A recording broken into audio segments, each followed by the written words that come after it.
Hello, I'm Mayor Nora Radest, and I'm here doing another segment of See You Around Town. I'm located at the Office of Family Promise in Summit, and I'm with Klaus Ehlers, who is the Executive Director of Family Promise.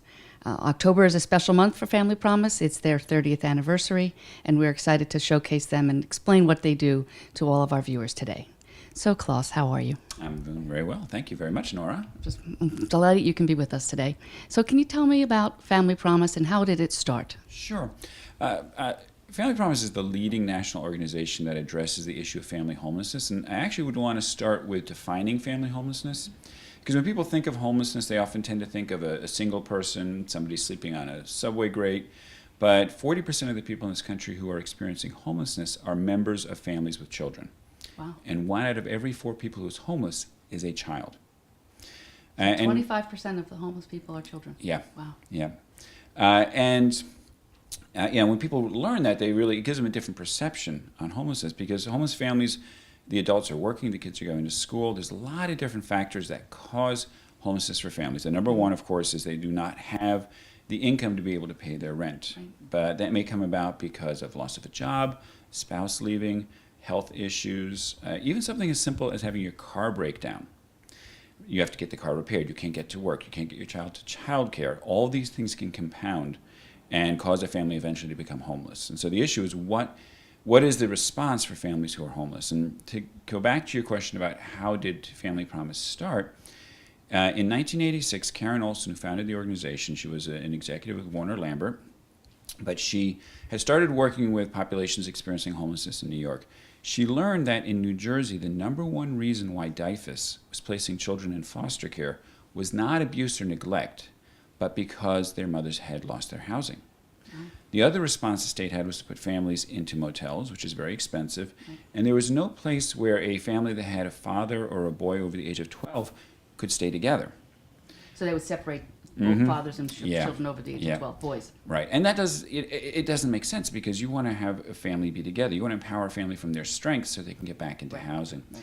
So Karen learned that this was a big issue right here in Union County. She gathered people together, they talked about the issue, they tried to figure out what to do. They initially thought about building a shelter, but the problem there was it was expensive, it was going to take a long time, it was institutional, right. But also, where would it be located? Yep.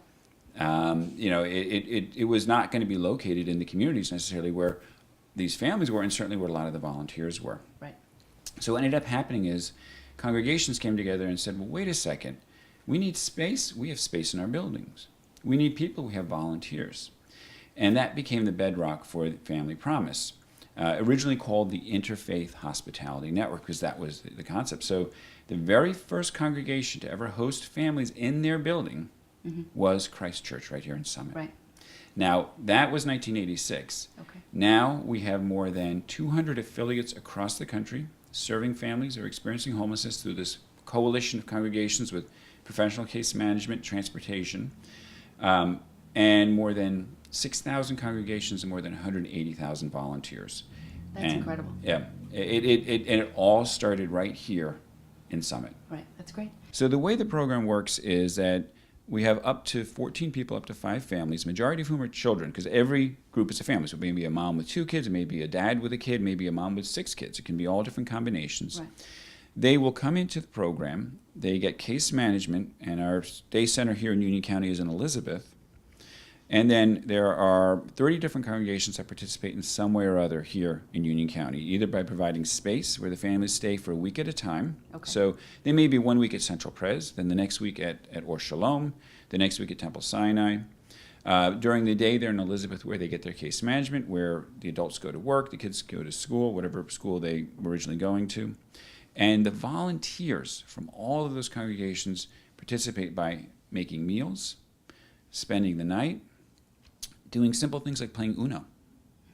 Because what that does, first of all, it allows us to have a program that can serve so many people at a fraction of the cost of a traditional shelter.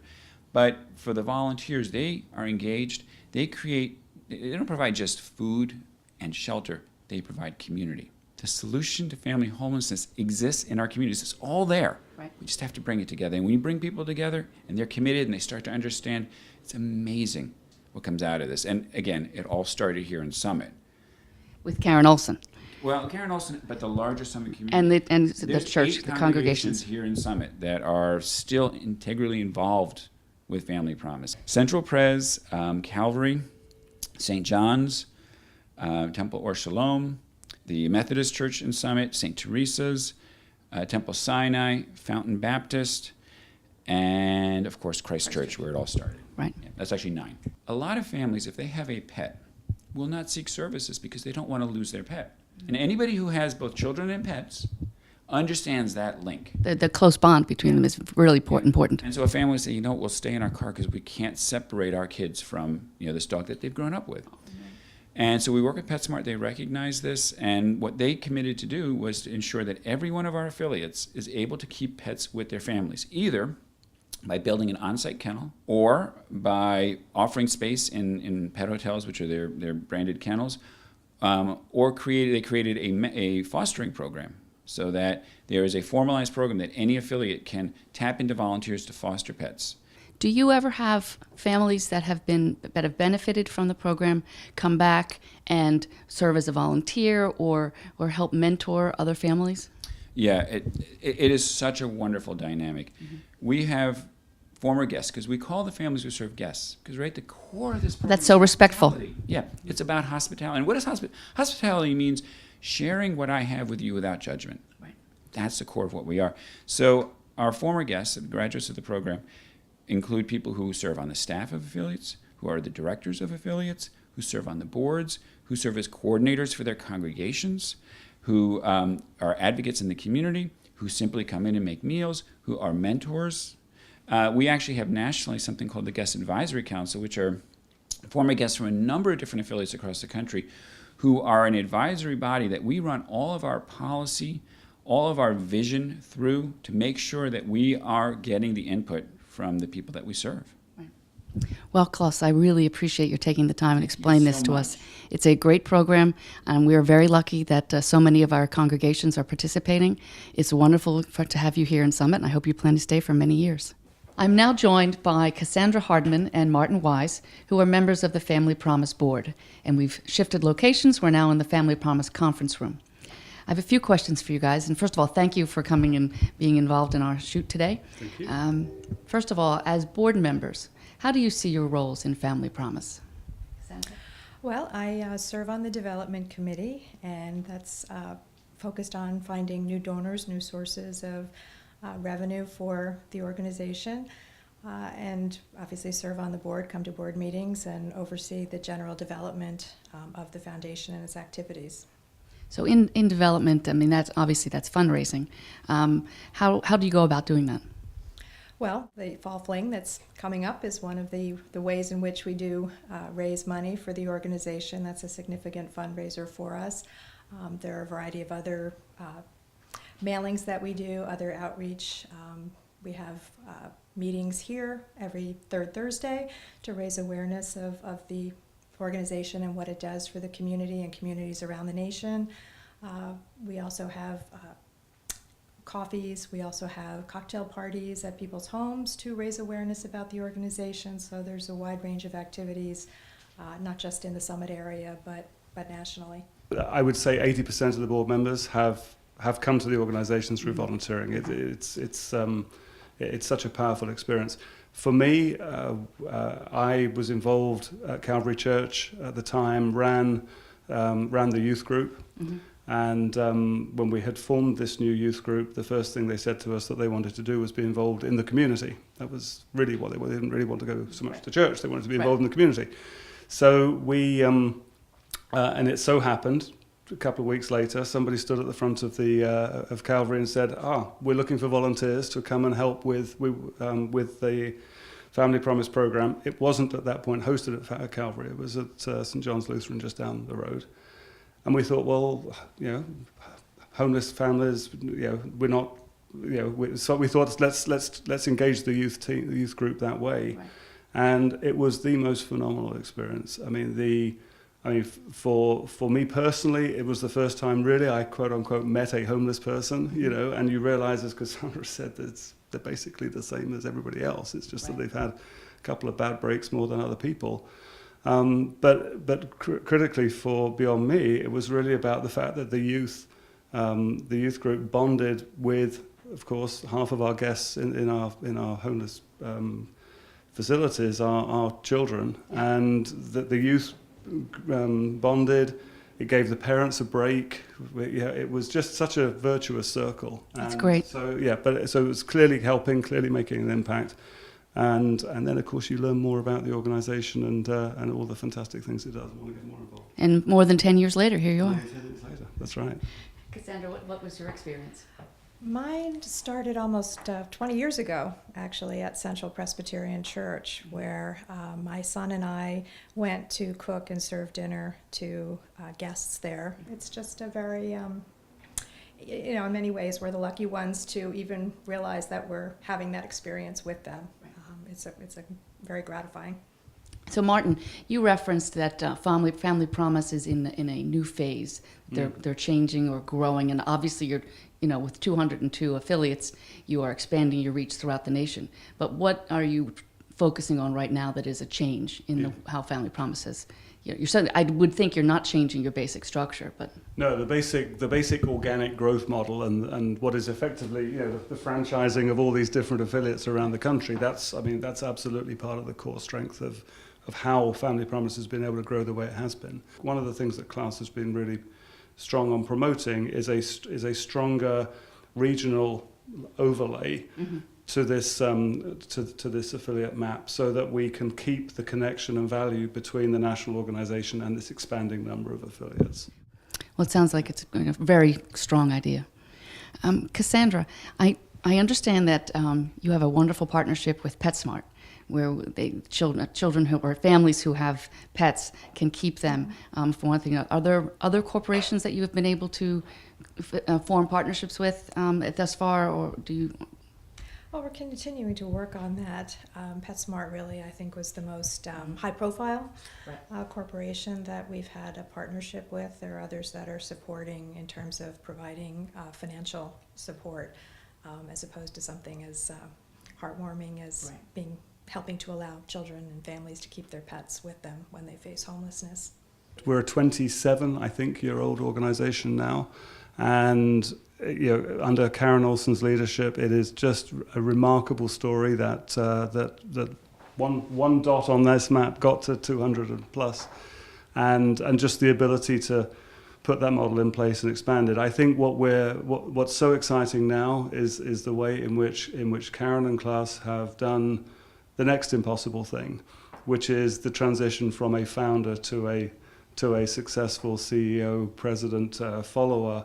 And that's why I think all of us as a board are so committed in terms of our time, energy, resources, and our others that we're bringing to the table to just help the organisation to go to the next level, because it's a really exciting opportunity that's ahead of us. But sadly, a really important cause that obviously needs to be met. It's not getting any easier. No, it's growing. Homelessness in America is growing. Yeah. Absolutely. It's a great organization to be involved with. I've enjoyed it ever since the beginning as a volunteer at church, and I'm happy to serve on the board, and it is an exciting time of growth continuing as we go forward. Thank you for joining me, Kara. Thank you for having me. It's my pleasure. I understand that you have 200 and some affiliates, 202 throughout the nation and in 42 states, but you started right here in Summit. Can you tell me a little bit about the Union County program? Absolutely. So here in Union County, we have over 1,000 volunteers, and those volunteers are involved in our congregations. They prepare meals, they stay over the night with families, but they also provide comprehensive support services. So when families move into their homes, they're there to help move in, to provide items that they need, to help with interview skills for jobs, and then it even translates into skills-based volunteering. So we have volunteers who are involved with financial literacy training, with workforce development. And here in Union County, we actually just started a family wellness initiative, and we've partnered with Overlook Family Medicine. Dr. Christina Johnson has been a big champion of ours, and several of the doctors there volunteer their time and come and meet with the families on Wednesday evenings when they're in the host congregations and provide a various amount of resources and information to them on wellness. And we've also plugged volunteers into that program who are helping with healing, nutrition, and other aspects of the wellness program. So your volunteers come from the congregations, but also can come directly to you, and then you can put them into various roles throughout the county? Absolutely, it happens all the time, and we actually just launched this spring, Third Thursdays at Family Promise, and every third Thursday at 8 a.m. it's an open house. People can come and learn more about our work, watch a video, and talk to us specifically about what they are interested in, and we can plug them directly into that. So as an example, I referenced before volunteers with the Wellness Initiative. We had several people independently come in, a nurse who said that she's interested in offering, her services outside of, her working hours, someone who's involved in nutrition, and then even a Reiki healer who actually offered to give healing services to our families.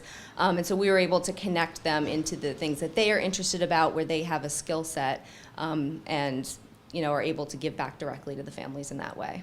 So if I want to volunteer, then I can come here on Thursday morning, the third Thursday of the month at 8 a.m. and Yes. find out what's going on, or I could just call Or you here. can just call us if that time of day doesn't work. We will meet people at any time that works for them. We're here all the time. What's your phone number? Mine is 908-273-1100, extension 16. Okay, that's great. And Family Promise, the website is? It is familypromise.org. And there you can sign up for Third Thursdays. You can also see information about our Fall Fling, which is upcoming on Friday, November 4th, and for other opportunities. We had talked earlier how homelessness is growing in America. What do you have any statistics or any guess as to what kind of level of homelessness we'll be looking at next year?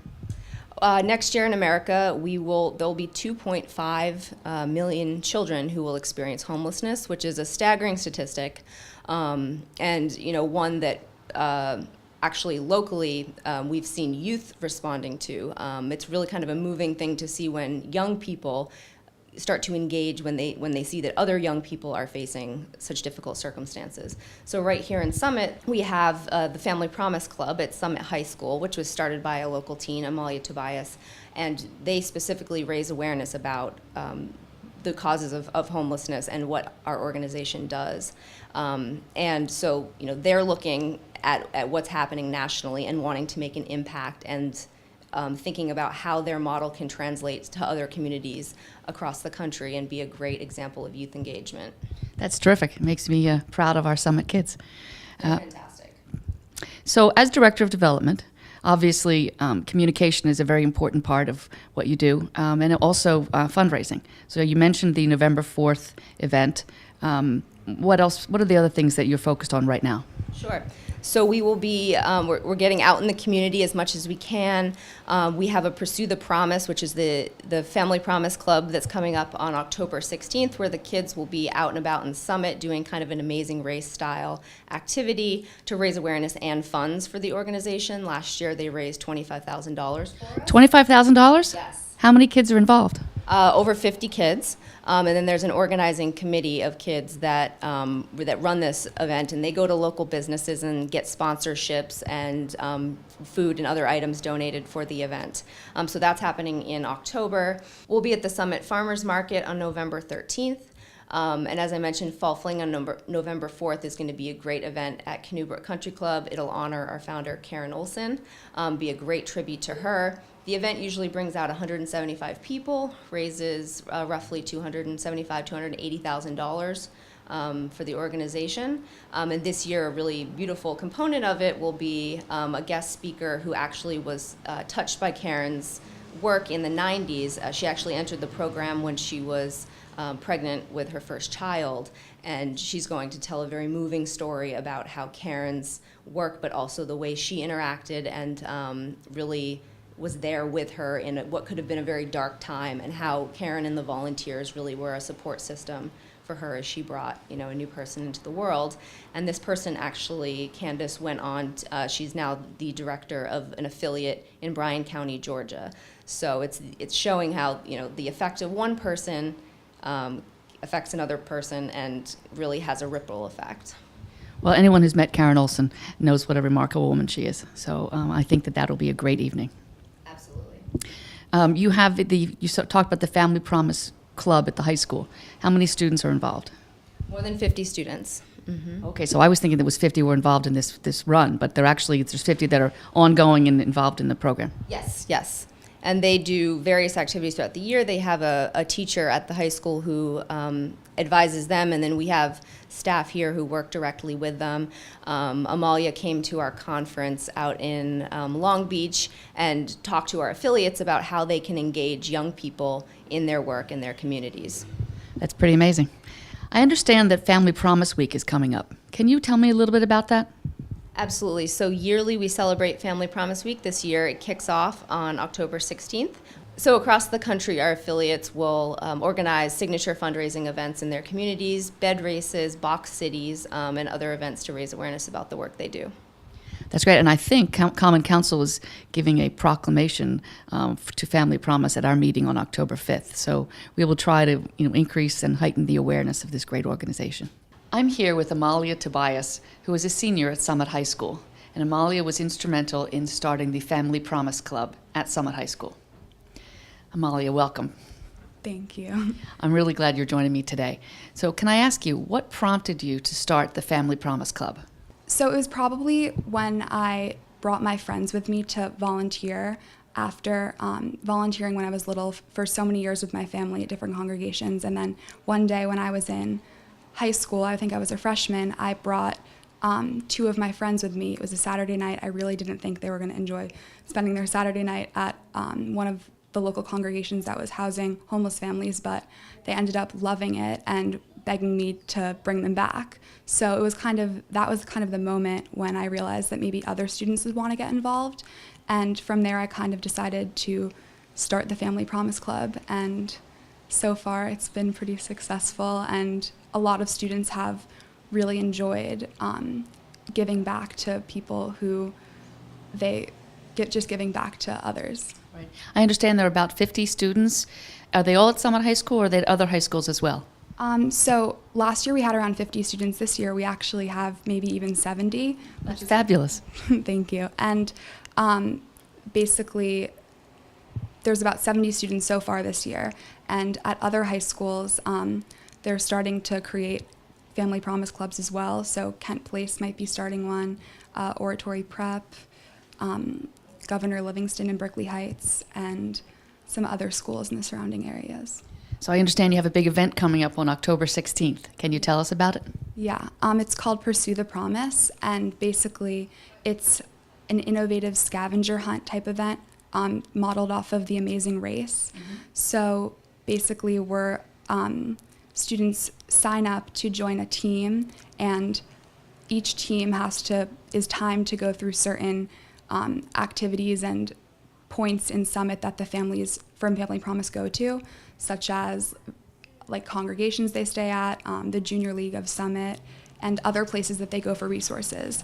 And we complete certain activities there, such as like The Price is Right and dressing up in a box. And there's just a bunch, so just to learn about homelessness. And then also there's prizes given out to teams who raise the most money, because in order to participate, you have to try to raise money, and the team who finishes first. So it'll just be a really fun event. And Sounds like it's a great idea. And this is your second year? yeah, we did this last year.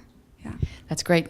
So are you trying to spread the word not just to other high schools in this area, but to other affiliates around the country? Yeah. Last year at the National Family Promise Conference, I spoke to the other affiliates the other directors of affiliates across the country about youth engagement and creating Family Promise Clubs at their high school where they live. So basically, since then, we created a template, which I shared at that conference, and that template is hopefully going to be implemented in other high schools across the country. But I'm not sure exactly if there are other states that are replicating this model, but we'll see, hopefully. Well, good for you to speak to a conference room full of, directors of affiliates. This must have been pretty daunting, but I'm very impressed and proud of you.